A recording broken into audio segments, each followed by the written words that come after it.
parliamentarians have bottled it. She needs to make it crystal clear that unless we get some progress in the next couple of weeks, we're off. What's your exit deal with the EU? I wouldn't pay the EU anything. Right, The House of Lords, of which you are a noble member, admitted in its own report that actually we have no legal obligation to pay a single penny. We came up with the expression, no deal's better than a bad deal. The reality is, WTO is a different type of deal. It's not no deal at all, it's how most other nations around the world operate.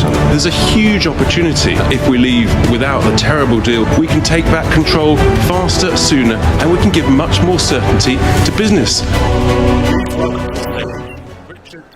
Ladies and gentlemen, please welcome to the stage Richard Tice.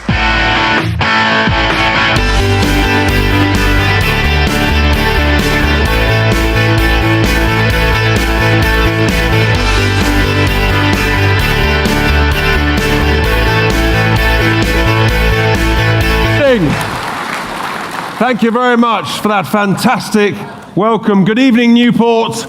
Good evening. That's a good start, isn't it? I'm feeling better already. And good evening, Brexiteers. It's fantastic. Hey! Everyone's on song tonight. That's fantastic.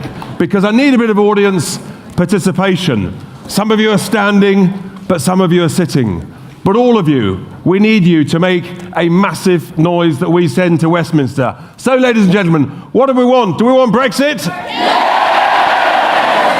When do we want it? Now! Marvellous. We'll have a bit more of that later. But you're behaving well so far. Some of you may know, so my name is Richard Tice. I have a day job. I've been an entrepreneur for many years, running small businesses, medium businesses, and a large multinational billion-pound business. I've built thousands of houses, employing tens of thousands of construction jobs, bringing hundreds and hundreds of millions of pounds of investment into this country. But I made a slight mistake. I've been a member of the Conservative Party for far too long. I know, at least I'm going to admit my mistakes. But I changed that a few weeks ago, ladies and gentlemen. It was a nice email to send to the membership department. And that was when I accepted the invitation to chair the new Brexit Party. Now, believe it or not, we only made the decision to launch this party less than 5 weeks ago. And let's just have a look at, hopefully if the technology works, the launch video of the party when we started. We have been betrayed. That is why I set up the Brexit Party. It's why we're going to fight the European elections on May the 23rd. And that is just the beginning of what is needed in this country. Democracy is under threat. And when politicians fail to deliver, there must be consequences. I was too young to vote in 2016, but now I support the Brexit Party because I believe in delivering on democracy. It's time to recognise that actually we are an incredible nation. This isn't about left or right. It's about standing up for our right to be heard. Successful, hard-working, so much to be confident, enthusiastic and optimistic about. That's why I'm supporting the Brexit Party. We are a single nation. We wish to remain a nation. They must adhere to the promises made to the people. Let's be optimistic. And for the benefit of our children and grandchildren, if you want a home and you're a Brexiteer, you join the Brexit Party now.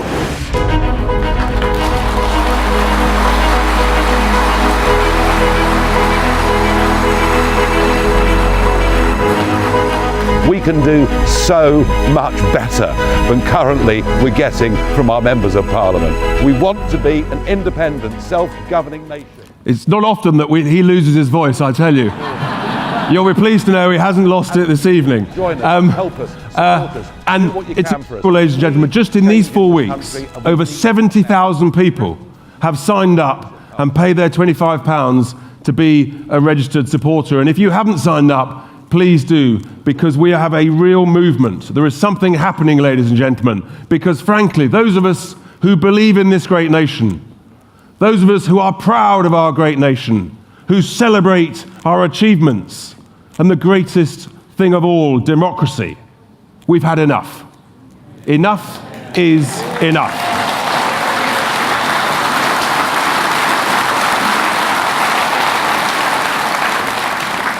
This great country has been utterly and totally humiliated by this Prime Minister and this Cabinet, writing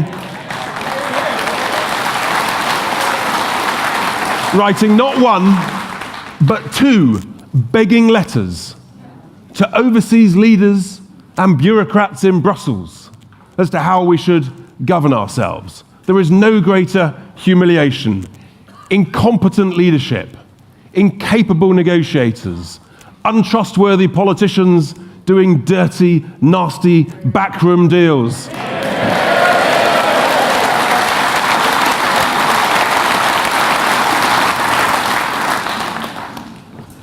And a civil service that have shown themselves. I'm going to surprise you, ladies and gentlemen, because later I will prove there are some good civil servants, but more of that later. But generally, a civil service in Westminster that have shown themselves to be completely, utterly incapable of helping this Brexit process. But enough really is enough. This country deserves, as Nigel said on the video, we deserve so much better. And the Brexit Party stands for competent, capable, common sense politics, because that's what this country needs. And it's been incredible, the quality of the candidates that put themselves forward to be our MEP candidates. I truly believe, and we had a meeting yesterday of all our candidates across all the regions, I think it's the highest quality list of people who've put themselves up. It's a brave thing to do, but these people have put themselves up to be candidates, and it's a fantastic list, one to be hugely celebrated. And you're going to meet, and a lot of them, they've never done this before. And actually, it does take bravery, putting yourself above the parapet.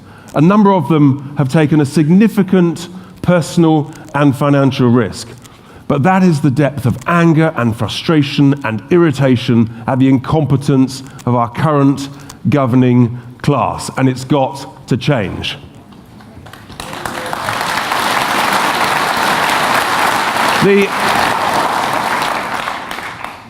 But what's incredible, this movement, this feeling that we've got, has just been the appetite for change. It really is extraordinary. I believe that the country truly is poised for change, and that's why our slogan is, come on, let's change politics for good. We just deserve so much better. Never, ladies and gentlemen, has the opportunity been greater, and never has the appetite been stronger. We know what a great nation we are. So what can we do about it? Well, you'll hear more from the speakers later, but we believe in democracy. Do we believe in democracy? Yeah. Are you quite sure? Yeah. That's better. A bit quiet at the top there. So what we need to do, to anybody that says, why should we bother voting in these elections? It's absolutely more vital than ever that everybody, yourselves, your family, your friends, friends of friends, vote in this election, because we need to send a very clear message back to Westminster. We meant it the first time, and we mean it the second time. Leave means leave. Thank you very much.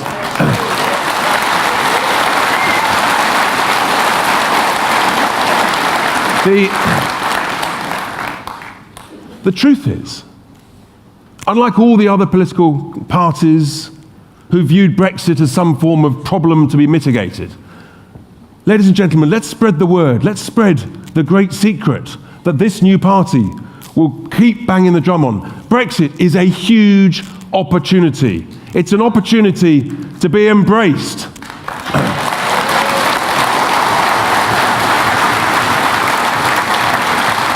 It's an opportunity to be embraced with enthusiasm, with aspiration, with ambition, with confidence, with belief.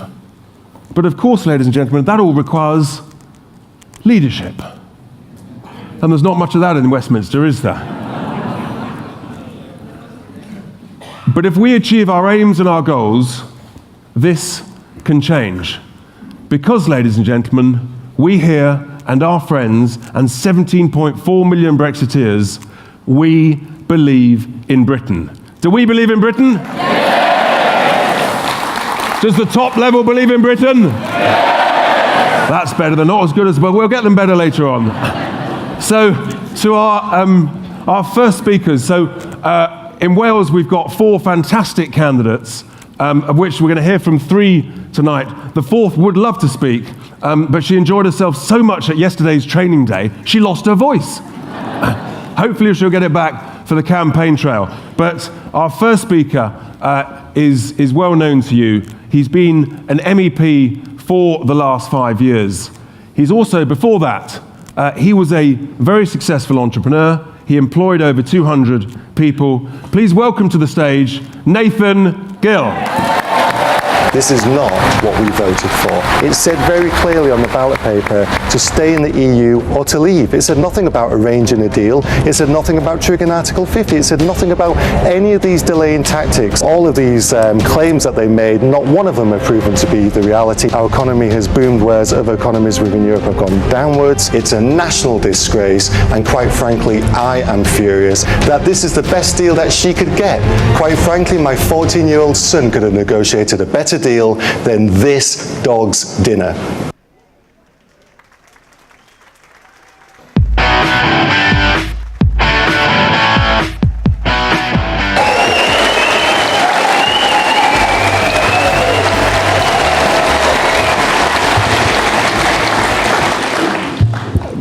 Wow. Okay, thank you very much. I am getting this feeling of deja vu. Anybody else? Because 3 years ago, I was stood on this very stage with Nigel Farage during the referendum campaign in this building. And here we are, this referendum to end all referendums, this you tell us and we will enact what you say. Anybody remember that? Yeah. What happened to it? Something got lost in translation, didn't it? Well, we're here to say that it wasn't just the English who voted to leave. Wales voted to leave the EU as well.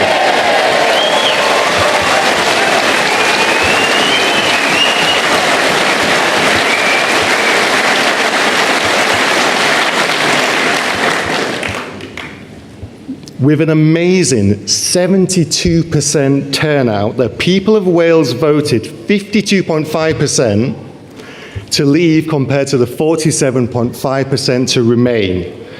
But let's just look at that just a little bit closer, because of the 22 councils and local authorities in Wales, 17 of them voted to leave. Now, where we are right now in Newport, 56% of the people here voted to leave. That's 41,236 people here in Newport who knew what they were voting for. They knew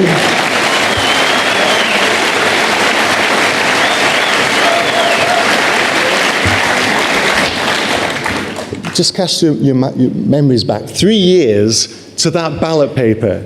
It didn't say, we will be closely aligned to the EU as closely as possible. We will keep you in the single market. We will keep you in a customs union. We will sign us up to the EU military. It didn't say any of that. Do you want to remain in the European Union, or do you want to leave? How many times do we have to say it? Unfortunately, one more time. This is your opportunity. The 23rd of May is your opportunity to send a resounding, get the message, we need to leave and we want you to do our will.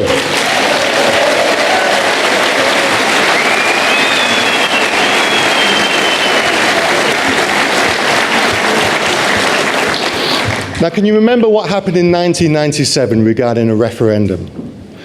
The devolution referendum here in Wales was held in 1997 with a pathetic 50.2% turnout. The Yes for Devolution campaign won with 50.3% of that vote. It was a mere 6,721 votes. And yet, nobody said they didn't know what they were voting for. Nobody said, well, I think we need to spend 3 years contemplating this and making sure that you fully understand what building an assembly building in Cardiff Bay is actually going to mean to you, because it was jobs for them and they immediately took it and ran with it, didn't they?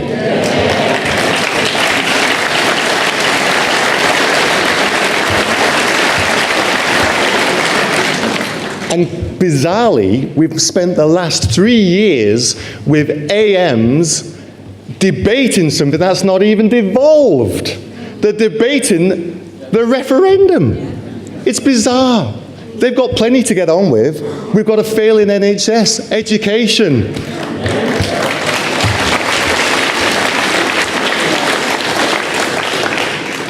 Navel gazing, aren't they? Bonkers. Okay, I think that what we need to do is use this anger that we have, use this passion that we are feeling, and make sure that we, our friends, our neighbours, everybody understands that this vote on the 23rd of May is an opportunity to get it into the thick skulls of our MPs in Westminster what we said, what we meant, and that we still mean it.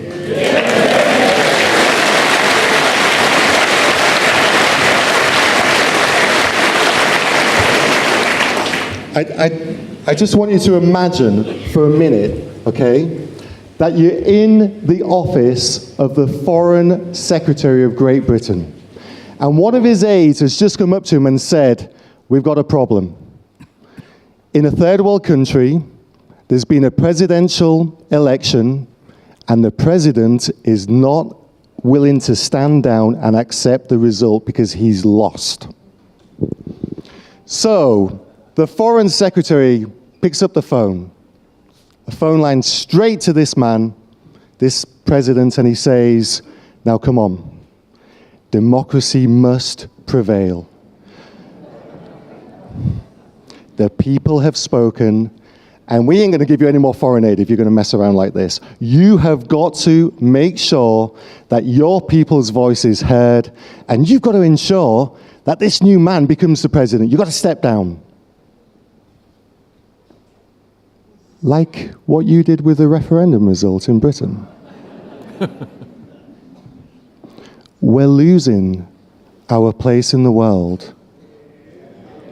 We are losing our moral authority.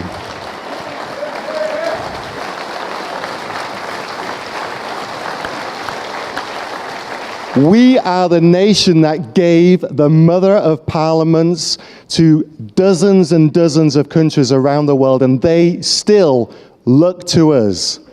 And we, the politicians, need to look to you, the people.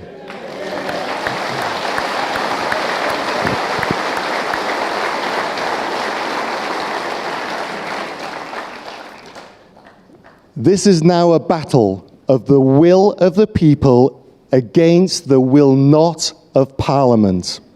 And we will win. Thank you very much.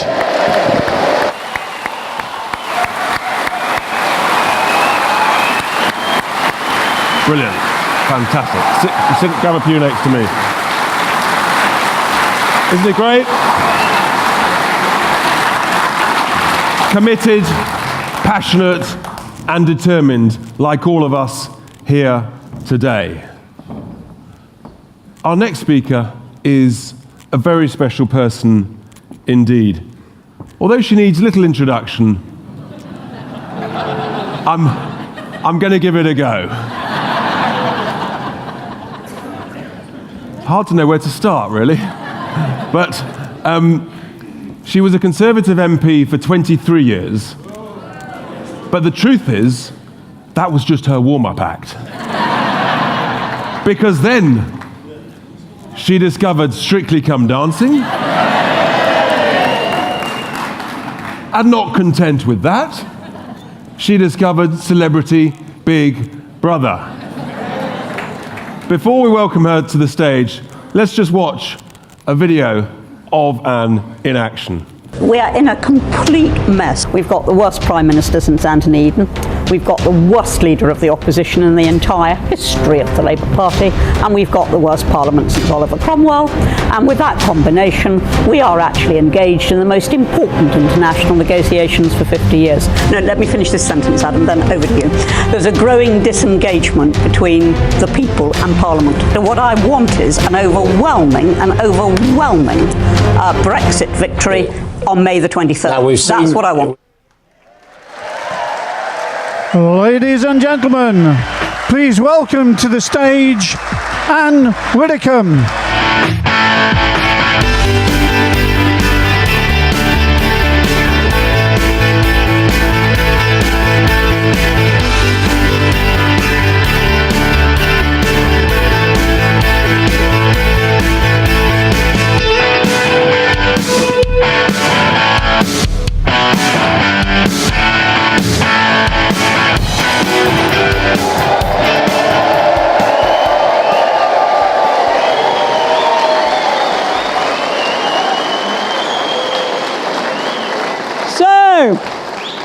Can Britain control her own laws and remain part of the EU? Can Britain control her own borders and remain part of the EU? Can Britain set up her own trade deals and remain part of the EU? And can Britain choose to be governed by her own democratically elected government and stay part of the EU? Well, those four no's are why people voted for Brexit in the referendum.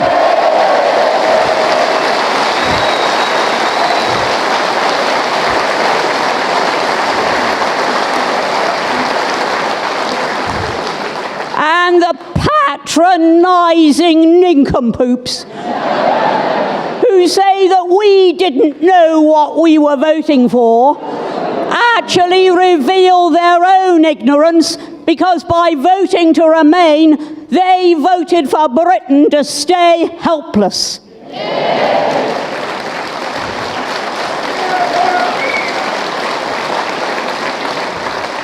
However, we gave them a different answer in 2016. We said we wanted to leave.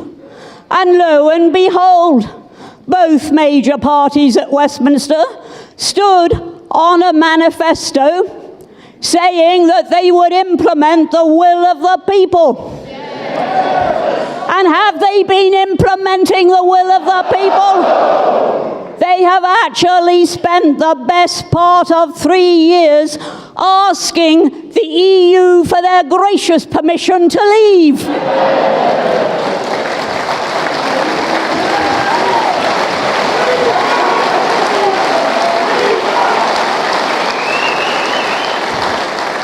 We don't need their permission to leave.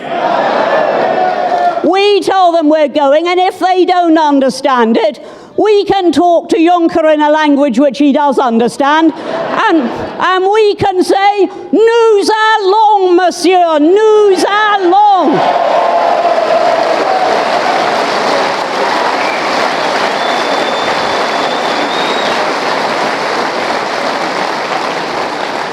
And that is what we can do. But we can only do it if the way that politics is conducted in this country at the moment changes, and changes for good.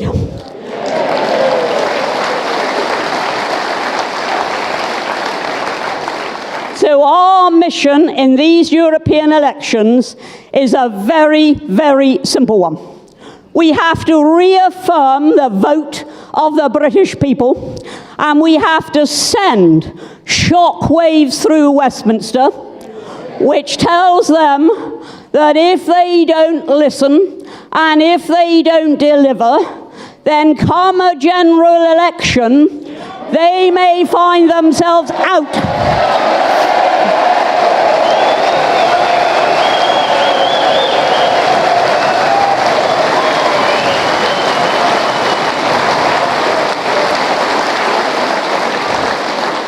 Now, Richard told you that he used to be a member of the Conservative Party. So did I. Indeed, it is only 7 days since I stood in a Norwegian fjord. Well, I was on dry land, I wasn't actually in the fjord. Since I stood in Norway and looked around and pulled out my mobile phone and called Nigel Farage.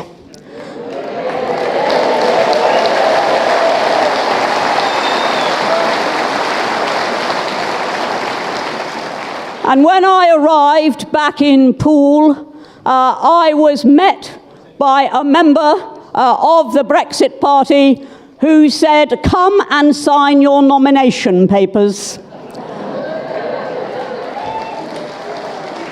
One month ago even, I would have found it difficult to contemplate leaving a party which I served for 55 years.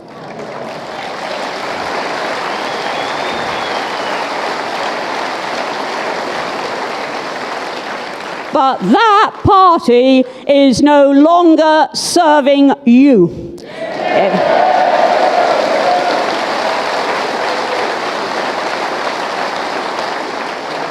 It has set out quite deliberately to thwart the express will of the British people and to keep us half in and half out, which is not what we voted for. We voted to leave, and by leave we meant leave. We meant that we don't want to accept their laws any longer. We don't want to accept their border dictation any longer. That is why we voted to leave. We want to be free to do our own trade deals without asking for their permission. We are a free, sovereign state. That is what we want to be.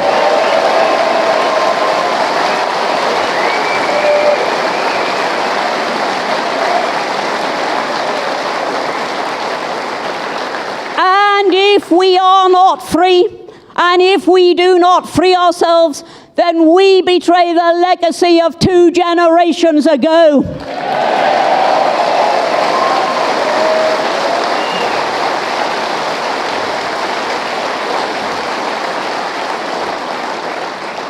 Heavens above, if we'd been governed by this lot, we'd have given up at Dunkirk. We are not afraid of a bit of difficulty because we know the future is bright.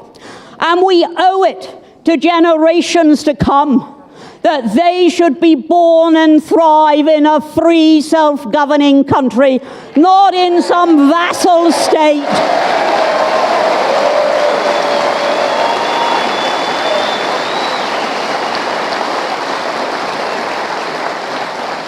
And none of us here should rest until the government, and for that matter the opposition, finally recognise what the people wanted, and above all, recognise their duty to deliver it rather than frustrate it.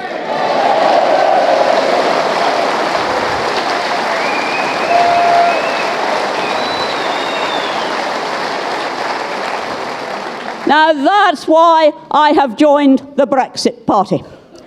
And that is why I am very, very optimistic, because I can remember a time when people said, there will never be an in-out referendum. Well, there was, not least thanks to the work of Nigel Farage.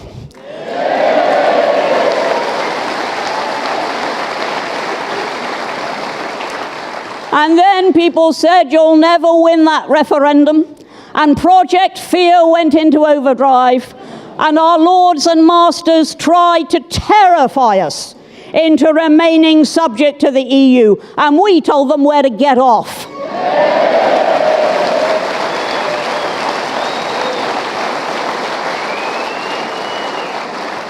Now we're going want to leave, and the simple choice facing our politicians at Westminster is either face that very simple fact and leave, or we'll make you leave. Thank you.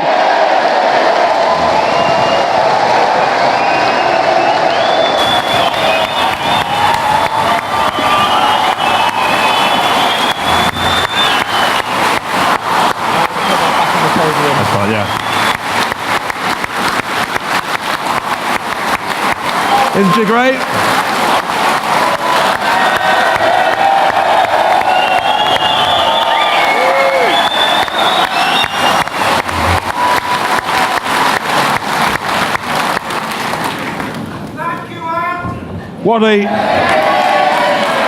What an incredible shining example Anne is to all of us and to our great country.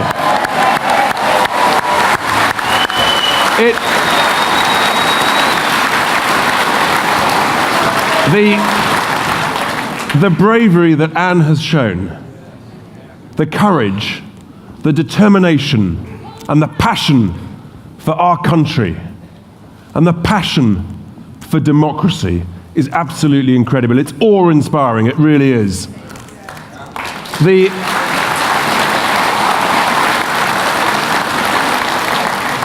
And the next speaker also has shown incredible bravery and courage from an unexpected quarter.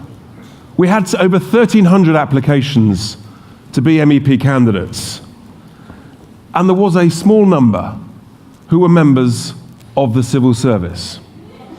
And I tell you, for someone, a very, very senior civil servant who works here in Newport in Wales, who works as the head of trade for the Office for National Statistics. There we are. It does exist.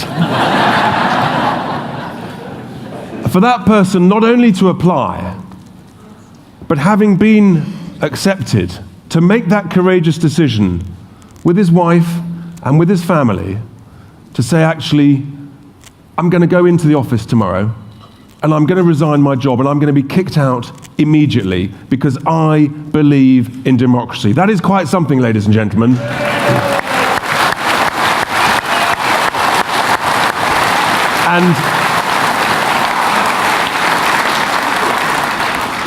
And commands huge respect. So please welcome, we must get him elected as the MEP for Wales as well with Nathan. Please welcome to the stage, James Wells.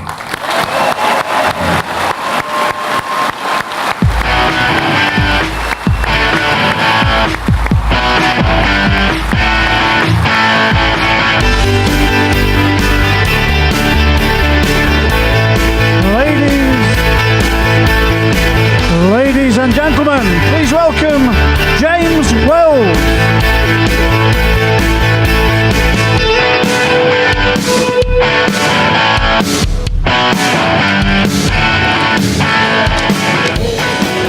Wow, there's a lot of you here.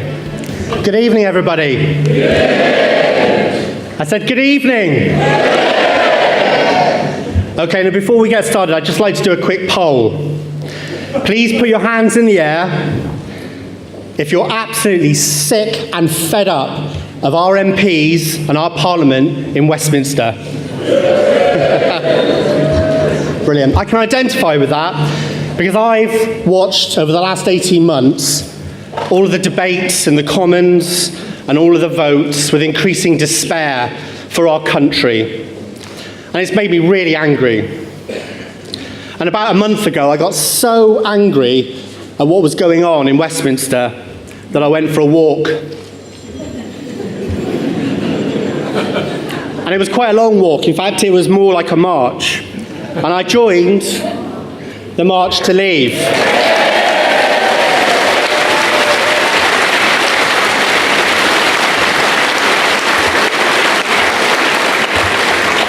And I joined the march because I had had enough. And I met some amazing people on that march that inspired me. Some of them have walked 300 miles from Sunderland to London because they had had enough.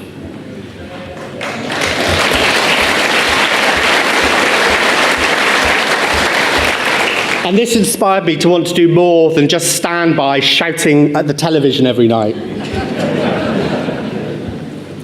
So last week, I handed in my resignation as head of UK Trade at the Office for National Statistics, a job that I loved, so that I could stand as an MEP candidate for the Brexit Party for Wales.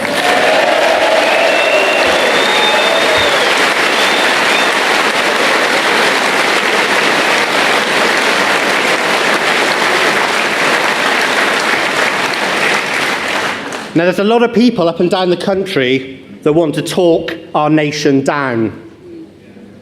They will tell you that we're not capable of being a free, democratic, independent country.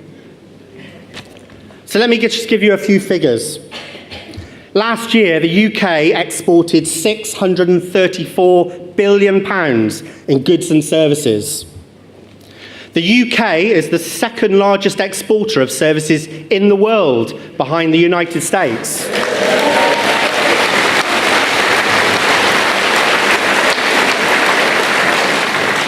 In 2016, Wales exported 5.6 billion exports of services to the rest of the world.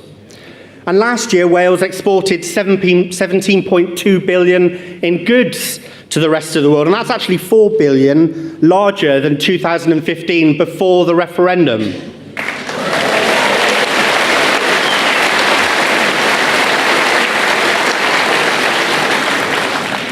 The IMF says real GDP growth will grow next year and every year after until 2024.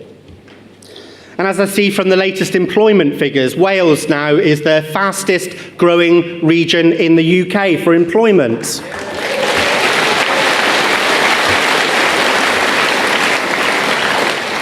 So don't let anybody tell you that we are not capable of being a free, democratic, independent country, because we are.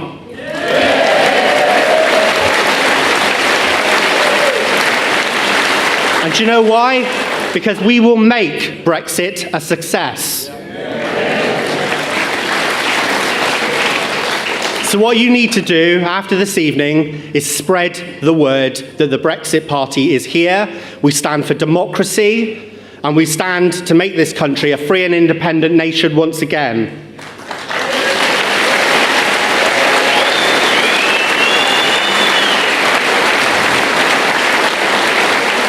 But you know what? The most important thing is make sure you get down that voting booth on the 23rd of May and vote for the Brexit Party. Thank you.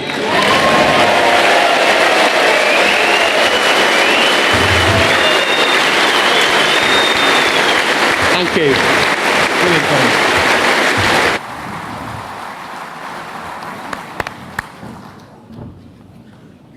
And that is absolutely inspiring. And it is so important that we get as many MEPs as possible for Wales in the European Parliament, including the very brave James Wells.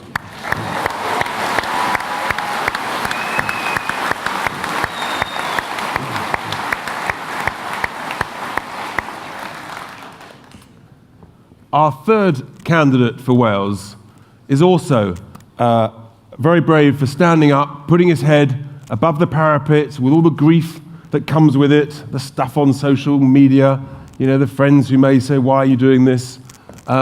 He's a local entrepreneur. He's been a dedicated councillor for some 13 years. And again, we're absolutely determined for Wales to get Gethin James also elected. So please welcome Gethin to the stage.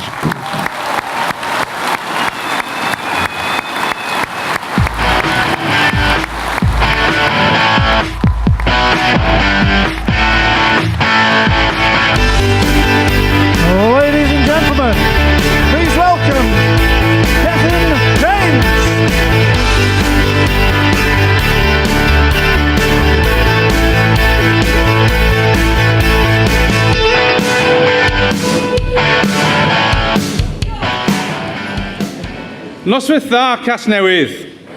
Good evening, Newport. First of all, I want to say what an absolute privilege it is to be here on this stage representing the Brexit Party. There's a massive political vacuum in politics today. Actually, all of my voting life, I've voted tactically in Ceredigion, the constituency in which I live, as it's always a two-horse race. It's only in the referendums that I felt able to vote for what I believe in, an opportunity to get my voice heard and use my democratic right to try and effect real change. I campaigned hard in the EU referendum and I was proud to be part of the majority vote to leave the European Union.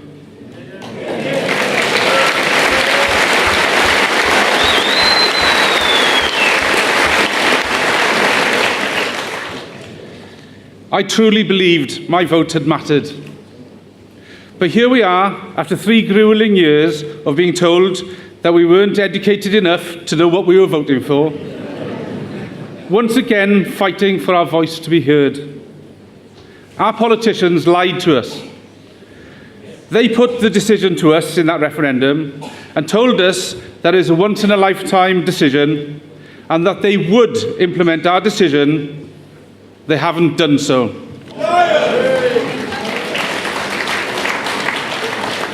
These elections are our opportunity to show our disgust at their failure to do as they promised. Trust in politics and politicians is at an all-time low, and something has to change. That's why our message going forward is that we want to change politics for good and move away from the two-party system. Labour has dominated here in Wales for far too long.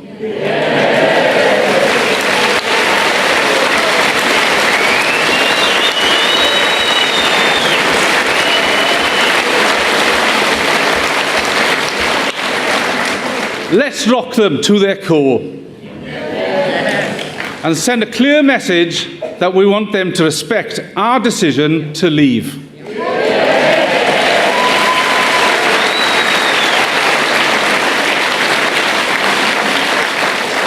Mae'n pryd I newid y trefn gwleidyddol am byth.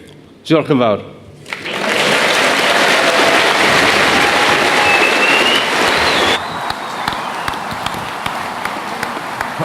Go there. Yeah, just there.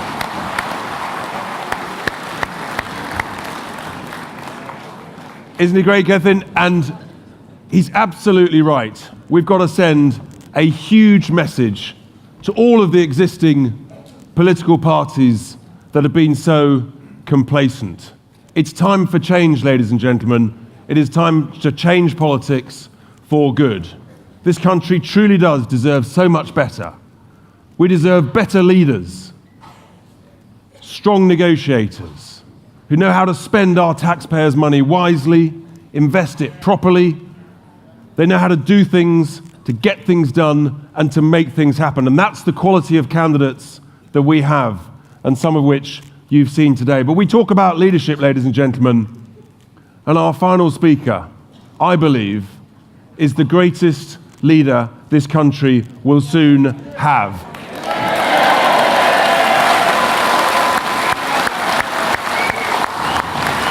And he has, without question, he's had more influence on British politics than any other politician in the last 70 years or so.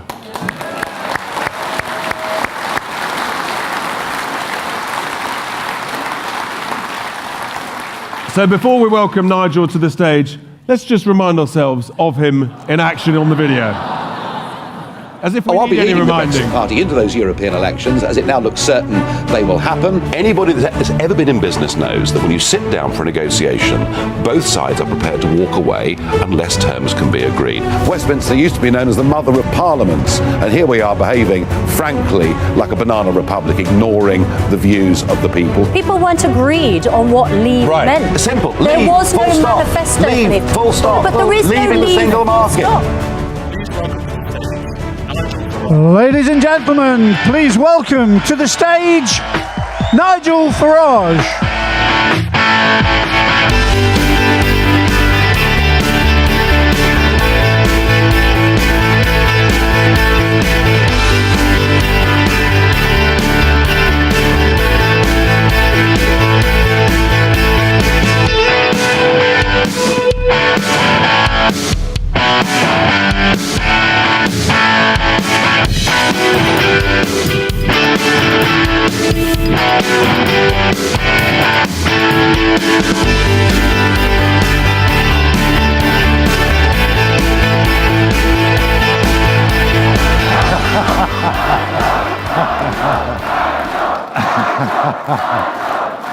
Hello, Newport!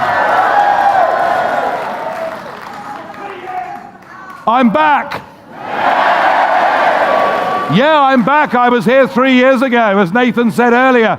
I was here 3 years ago in South Wales, out campaigning in Caerphilly and Cardiff, in Newport, and indeed speaking here on this platform. And I could tell, I knew, despite the fact that nearly all of our leading politicians, particularly in Wales, despite the fact the international global order was telling us, remember what would happen if we voted leave?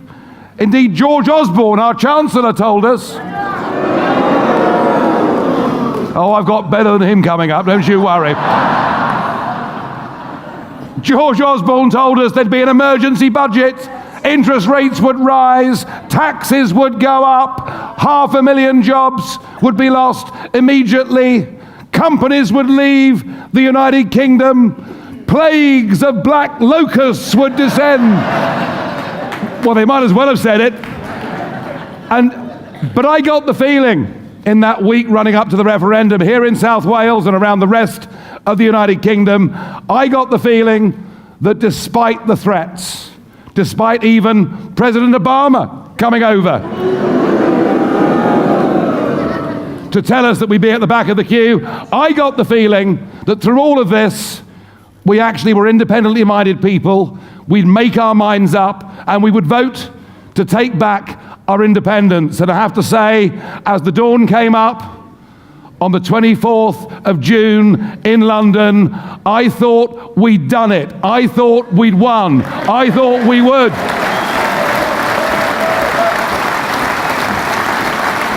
I really did. I thought we'd won. And then the following year, there was a general election in which the leaders of both the Conservative and the Labour parties said, vote for us and we will honour the promise we made to you at the time of the referendum and we will leave the European Union. And nearly 85% of people voted for them. And I still thought, it's going to be okay. We've won. And then 498 members of Parliament voted for Article 50.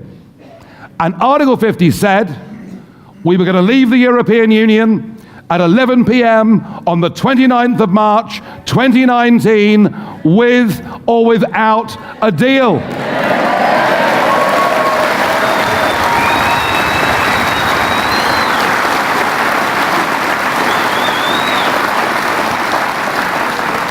And then I really thought we'd won. And you know, I have never regarded myself as being particularly naive, but even I cannot believe the extent to which our political class in both of our so-called main parties have openly and willfully betrayed the greatest democratic exercise in the history of our country.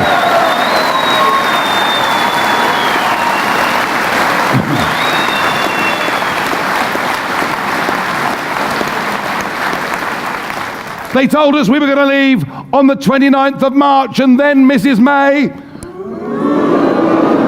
and I disagree with Anne Widdecombe very strongly on this point. Anne thinks this is the worst Prime Minister we've had since Anthony Eden. I think she's the worst Prime Minister in the history of our country.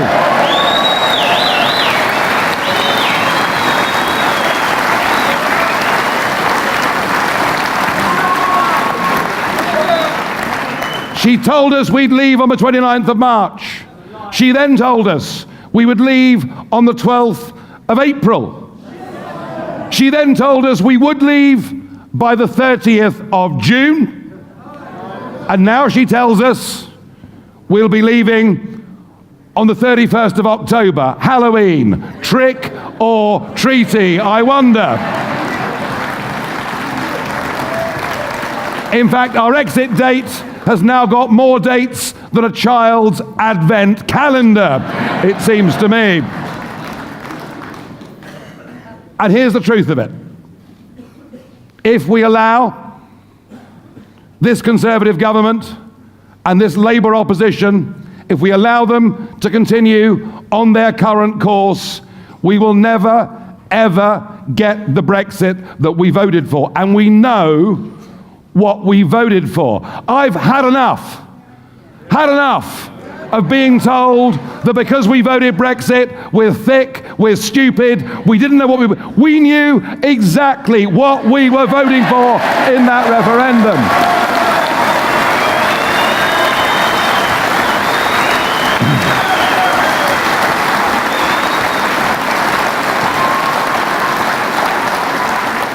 So I made a decision.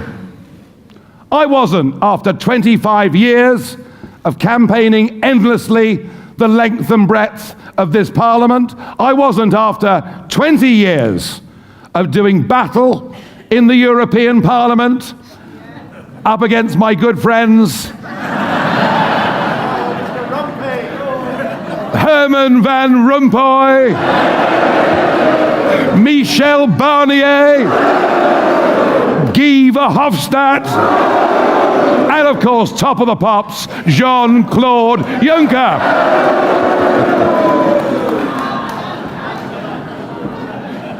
I got to tell you, Juncker, I mean, he's pretty useless before lunch, but afterwards, my God. So I've done my bit. I've battled to make these arguments in Brussels. I've battled to make these arguments throughout the United Kingdom. And I have to say, I thought to myself in December, I haven't spent 25 years fighting for this to be rolled over by a career class of politician who have lied to us, betrayed us.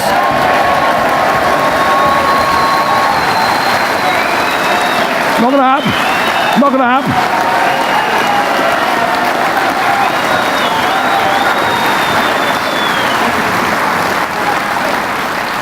So I decided the time had come to fight back, and I formed this Brexit party, and I vowed if I had to come back into public life, this time, no more Mr. Nice Guy, okay?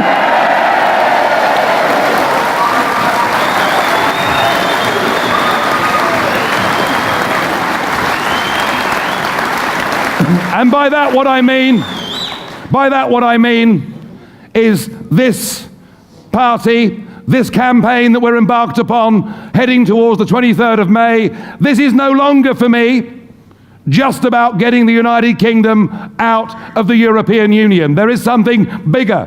There is something far more fundamental at stake here. This is about what kind of country we are. Are we to be the kind of free, democratic nation that observes the rules and respects its citizens? Or are we frankly to behave like a third world country? I promise you, if a vote in an African country was overturned, our political class in Westminster would all be having a fit of the vapors. They'd be demanding the United Nations was sent in, because democracy had been broken. And yet, this humiliating situation, this most shameful chapter of the democratic history of our nation, it's happening here in our country. And I promise you this battle now is not just about Brexit. It's not just about getting us out of the European Union. It is in fact about sweeping away a political class who serve nobody but themselves, who have no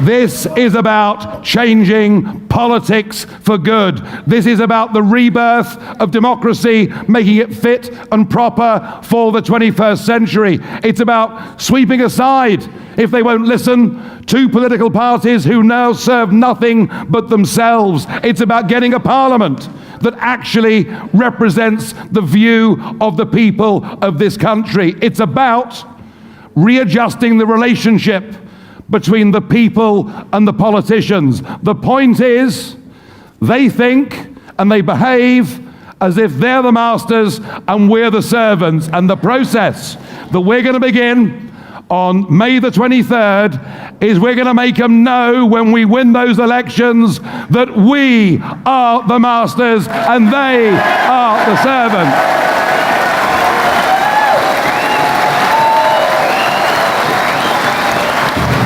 So I ask you, are you with us?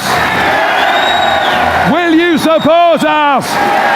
Will you help us? Are we going to win on May the 23rd? Thank you. Well done.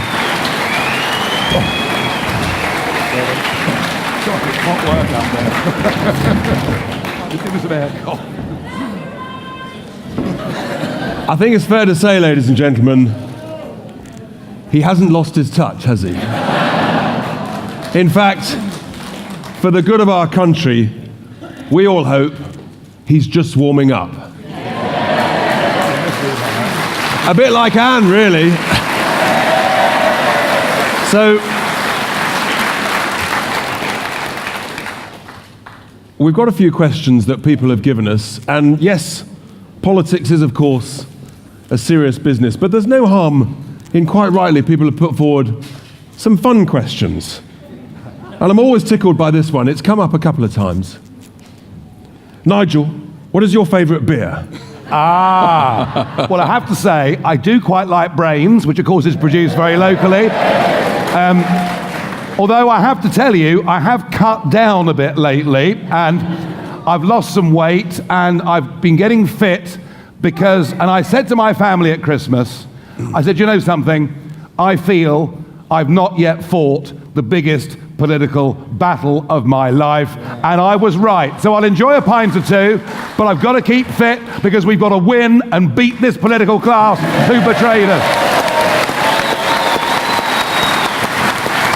Got the beer right, isn't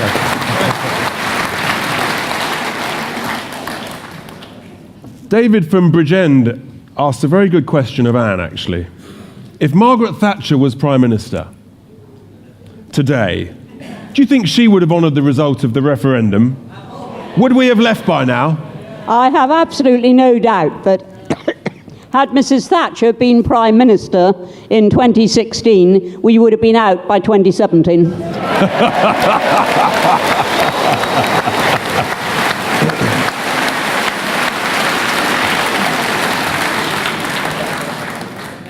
I think you could call that short, sweet, and clear.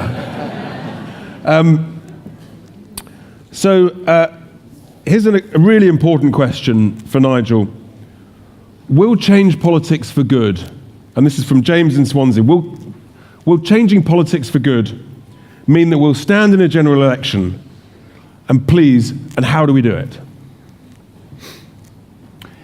It is possible that if we can secure, with your help, please, but if we can secure a great victory on May the 23rd, it is, I suppose, possible that our Parliament will wake up, realise how badly they've done things, and take us out with a clean Brexit.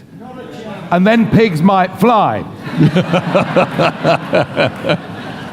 It just isn't going to happen, and I'll tell you why it's not going to happen. We have a career class of politician in Westminster, in both parties, who are in politics for a career.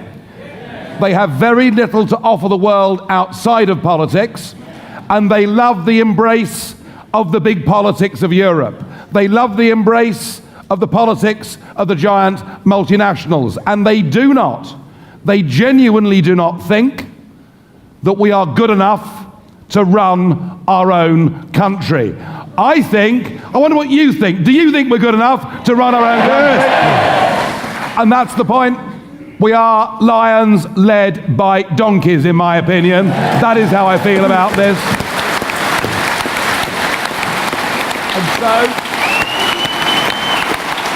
And so, I believe that it will be necessary, in answer to your question, we are likely to get our first electoral test in Westminster in a by-election, which is now pretty certain to happen in Peterborough. There could even be one, of course, in Brecon and Radnor. And we will, the day after this campaign finishes, get ourselves ready to fight a general election. I said to you earlier,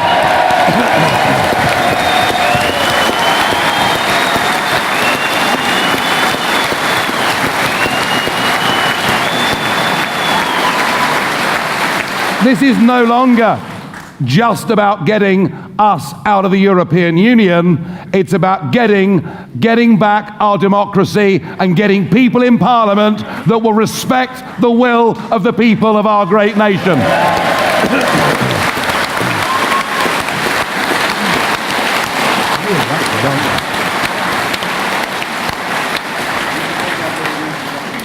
Well, you never know. There's a question from Gordon in Carmarthen. I think this is one for Anne, actually. What do you think will happen if Parliament cobble a dodgy deal together whereby we leave in name only? Well, if we leave in name only, we haven't left. I mean, that is quite obvious, and this is what they are trying to do and have been trying to do for a long time. If we have to accept any EU laws or rules, then we haven't left. If there are any constraints at all on our trade deals, we haven't left. And until we leave, the Brexit Party is not going to go away.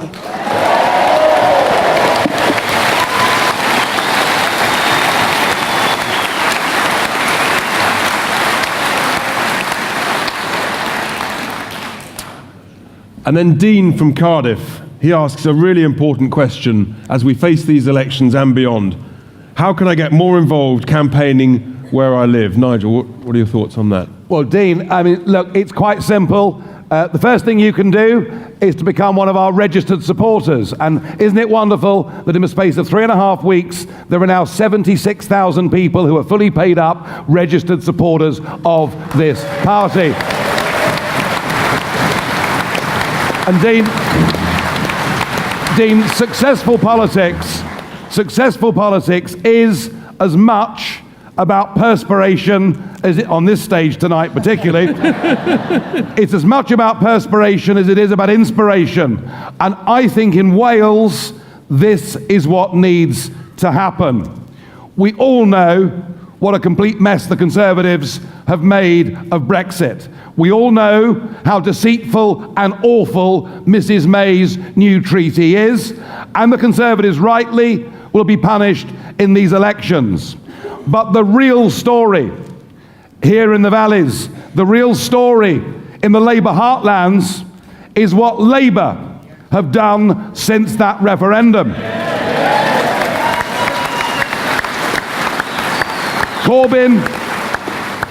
Corbyn promised he'd honour the referendum result. But the truth of it is, this Labour Party is now dominated by a North London Remainer elite.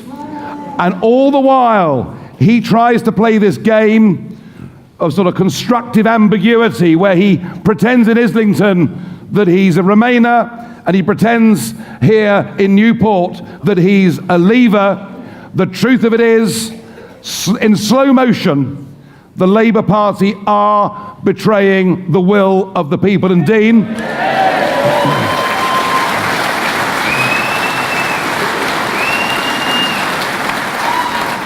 Dean, Lord Adonis,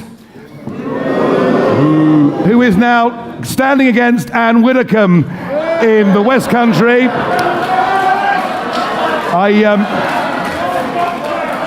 given the sort of form she's on, I wouldn't fancy his chances much, would you? But Lord Adonis said, if you're a Brexiteer, don't vote Labour. And he's right. And Dean, what I want you to do, please, what I want all of you in this auditorium tonight to do, in the space of the next 3 weeks, is go out and speak to as many people as you possibly can and explain to them that all 4 Labour candidates standing here in Wales have all now endorsed a second referendum. They are all Remainers. And in areas like this, with traditionally big Labour votes and big Brexit votes. Keep putting out that message, Dean, please, and all of you. If you want Brexit, don't vote Labour.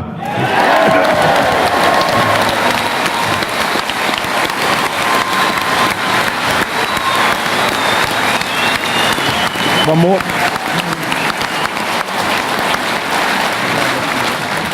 It's such a key message. There's an important discussion which actually Janet from Newport just picks up as our final question. How are we going to ensure that the Brexit vote isn't split between UKIP and the Brexit Party? And we can bring into that, therefore, the Remain vote and where we think that's going to go. That's our last question. Well, the Remain vote is, of course, split all over the place because the truth of it is the others are all Remain parties in reality. And there is, of course, a new political party out there, very exciting new political party on the scene. That's right, Chucker and his chums, who utterly bizarre, and of course they include, and I am expecting, by the way, the biggest boo of the evening now, they do include Anna Soubry, who promised her constituents she would honour the result of the referendum and has then done whatever she can to undermine it. Also reminds me a little bit too of Yvette Cooper. And I will, within the next fortnight, be visiting Pontefract, which was 68% Leave, and Cooper said she'd honour the result, and she hasn't done so. What was the question again? What was the question again?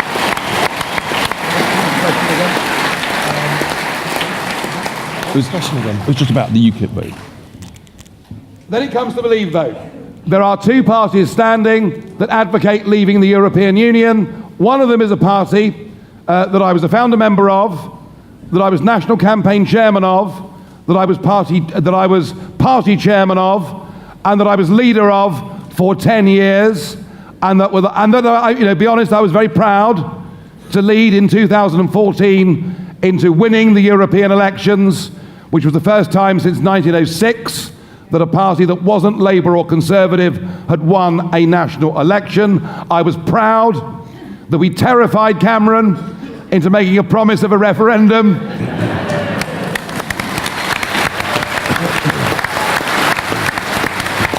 I was proud of much of what we did, but I'm sorry to say, through all my years of leading UKIP, I would never, ever allow people into the party who had previous associations with extremism or violence of any kind at all.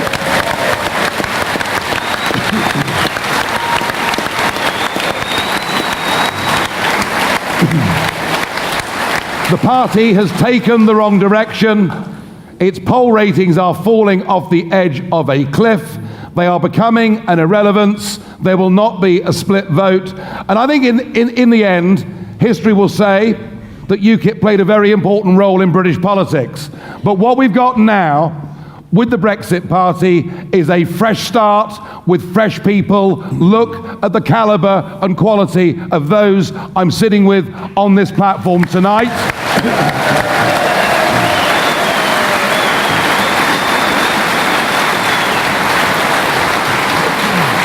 And I have to say, James, I think what you've done, resigning a well-paid job with good pension rights and all the rest of it, because you believe in this so strongly, it's a message that everyone in this country needs to know. There are still people like this in our country.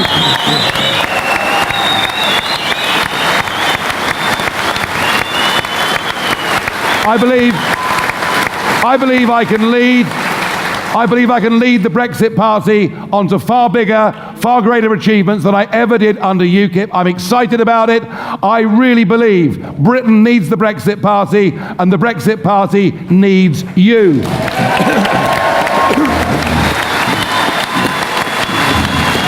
that it? Are we done? Yeah, we're done. Right. Have a banners. Let's have you all on your feet. Get your banners. Lift up your banners. Come on, it's a bit of fun. What do we want? When do we want it? Now. What do we want? Brexit. When do we want it? Now. What do we want? Brexit. When do we want it? Now. Thank you very much, ladies and gentlemen. Have a very safe trip.